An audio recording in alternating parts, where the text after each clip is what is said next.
Last time कब मुलाकात हुआ था आपको? उससे मेरी 3 दिन पहले बातचीत हुई थी, जब वो आईपीएस किया था तो मामा के सम्मान में 1 माह तक वो मामा के पास रहा था। यहीं से वो ट्रेनिंग सेंटर के लिए।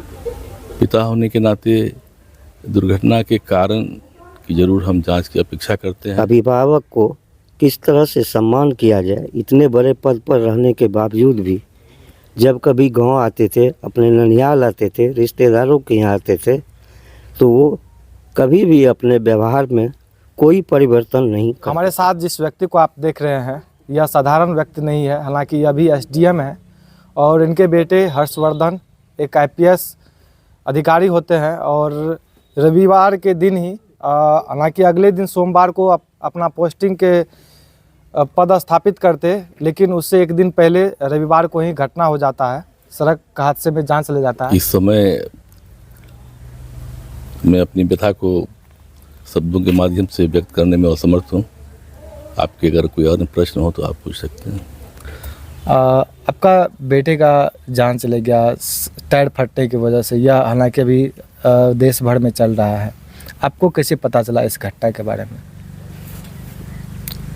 डायरेक्टर मैसूरू के द्वारा एक मैसेज हमको फ़ोन किया गया था कि हर्ष की गाड़ी का एक्सीडेंट हो गया है, तो आप जहाँ भी हैं तो आप वहाँ से बेंगलोर आने का प्रयास करें। तो इतनी सूचना मिलने पर हम अपनी तैयारी किए और जो अर्लीस्ट पॉसिबल समय हो सकता था उससे हम बेंगलोर के लिए फिर रवाना हुए। अच्छा, इस घटना में क्या कुछ आप लोग चाहते हैं कि जांच टीम गठित करके इस मामला को जांच किया जाए? हमारी बेटे इस प्रकार सड़क हादसे में हो गया। हाँ, देखिए, दुर्घटना के बाद अब मैं बच्चे की मृत्यु तो हो ही गई है, वो वापस तो नहीं आ सकते हैं, लेकिन पिता होने के नाते दुर्घटना के कारण की ज़रूर हम जांच की अपेक्षा करते हैं। मैं ऐसी उम्मीद करता हूं कि कर्नाटक सरकार, कर्नाटक पुलिस विभाग इस दुर्घटना की जांच करा रही होगी, फिर भी इसमें निष्पक्षतापूर्वक उच्च स्तरीय जाँच हो ताकि वाहन दुर्घटना के कारणों का सही तथ्य सामने आ सके कि क्या वाहन किसी कोलिजन की शिकार हुई, ओवरटर्निंग के क्या कारण रहे। ये बताया गया कि स्कीड कर गई, तो स्कीड करने का कारण क्या रहा, इन तथ्यों की जांच जरूर हम अपेक्षा कर रहे हैं। घटना की जानकारी मिलने पर शायद मुझे कुछ संतोष हो सकता है कि शायद ईश्वर की कृपा थी। हर्षवर्धन किस हाव भाव विचार का? बहुत ही व्यवहार कुशल था, बहुत आज्ञाकारी था। उनके मैंने कभी तक मेरी बातों की अवज्ञा करते उसको नहीं पाया था। पिता के नाते जो अपने बच्चों में एक सद्गुण माता पिता चाहते हैं, उसमें 100% खरा उतरा है। लास्ट टाइम कब मुलाकात हुआ था आपको? उससे मेरी 3 दिन पहले बातचीत हुई थी, जब वो आईपीएस किया था तो मामा के सम्मान में 1 माह तक वो मामा के पास रहा था। यहीं से वो ट्रेनिंग सेंटर के लिए गया था। उसके माता पिता प्रेरित करते रहते थे, जब मामा तुम्हारा मामा नहीं, पिता समान है। उसके पिता तो उसके पिता है और गुरु दोनों थे। बस इससे ज़्यादा ये भी वो हर्षवर्धन जी के बारे में क्या कुछ करना चाहेंगे और क्या चाहते हैं कि आप लोग जांच कमेटी बैठे और उस पर जांच किया जाए?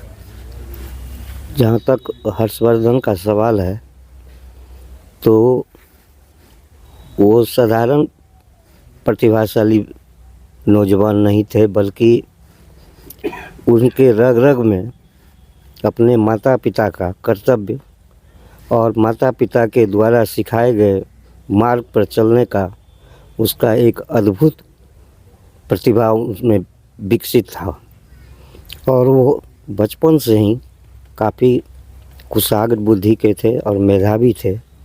और अपने अभिभावक को किस तरह से सम्मान किया जाए, इतने बड़े पद पर रहने के बावजूद भी जब कभी गांव आते थे, अपने ननिहाल आते थे, रिश्तेदारों के यहाँ आते थे, तो वो कभी भी अपने व्यवहार में कोई परिवर्तन नहीं करते थे।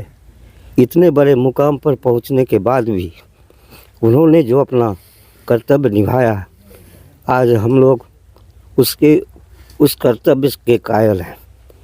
आज हम लोगों के जुबान पर वो शब्द नहीं है जो उसका मैं सही ढंग से बयां कर सकूं। वो मेरे छोटे भाई के समान था। मैं उनके ननिहाल पक्ष से आता हूँ और बचपन से उन्हें खेलते और कूदते देखा था, और इतने अच्छे मुकाम पर पहुंच करके आज वो हम लोग के बीच नहीं है। मैं भारत सरकार से और ख़ास करके कर्नाटक सरकार से अपील करना चाहता हूं कि इस घटना की उच्च स्तरीय CBI जांच हो, ताकि हम लोगों को संतोष मिले। आखिर ईश्वर ने उन्हें इस तरह से क्यों हम लोगों के बीच से लेके चला गया। मैं इसके सिवा और क्या कर सकता हूँ। यही उसके लिए हमारे तरफ से सच्ची श्रद्धांजलि है। देखिए हर्षवर्धन ममेरा भाई हैं, इनसे बातचीत करने का हम प्रयास करेंगे। क्या नाम है आपका? मेरा नाम हीर है। कैसे आप वहाँ तक पहुँचे? कर्नाटका पहुँचे थे आप? हाँ, सबसे पहले मैं ही पहुंचा था। मैं चेन्नई में था, मैं मेडिकल कर रहा हूँ चेन्नई से। जी। तो मुझे जैसे ही पता चला तो मैंने पूछा घर पे कि मैं जा रहा हूँ उनके पास, मुझे नहीं रहा जाएगा। तो मैं वहाँ से 10:30 बजे लौट गया और फिर बेंगलोर से 5:30 बजे के आसपास बेंगलोर पहुँचा, और फिर वहाँ से हसन चला गया। मैं 11:30 बजे के आसपास में हसन पहुँच गया, जहाँ पे कि पहली बार मैं ही मिला उनसे। तो वहाँ पे आप क्या देखे, मतलब कि क्या कुछ ऐसा लगा वहाँ पे जाने के बाद? वहाँ जाने के बाद जब मैं उनसे मिला मॉर्चरी में, तो उसके बाद मुझे कुछ समझ भी नहीं आया। मैं बस रोने लगा वहाँ पे जाके उनके पास। उसके अलावा मुझे कुछ भी समझ में नहीं आया उनके पास जाके। अच्छा, कुछ समझ में नहीं आया तो फिर आपने क्या किया? मैं लिपट के बस रोने लगा। बस देखा, थोड़ा बहुत देखा तो सर पे चोट था, जहाँ पे कि मैंने टच किया तो मेरे हाथ में भी पूरा खून लग गया हुआ था। तो गाड़ी चोट कहाँ पे आया हुआ? सर पे ही लगा हुआ था, मुझे तो सर पे ही दिखा था, सर पे से गहरी चोट लगी। तो गाड़ी से कितने दूरी पे वो आपका हर्षवर्धन भाई था? नहीं, मैं गाड़ी में ही था हर्षवर्धन या गाड़ी से? वो मॉर्चरी में था। मैं जब पहुंचा था उस टाइम पे वो मॉर्चरी में था, हॉस्पिटल में। अच्छा Hasan institute of medical science में था वो। अच्छा।